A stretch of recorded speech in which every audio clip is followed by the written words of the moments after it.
আমি তোমাকে বুঝতে দিইনি যে আমি তোমাকে কতটা ভালোবাসি।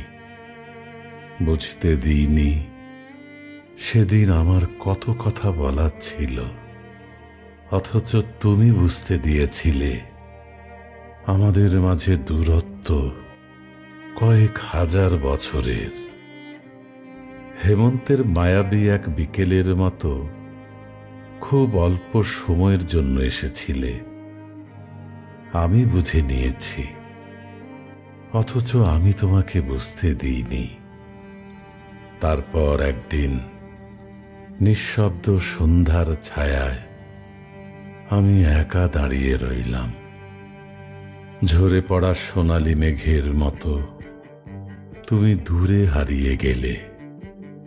আমি বুঝেছি, তবু আমি তোমাকে বুঝতে দিইনি।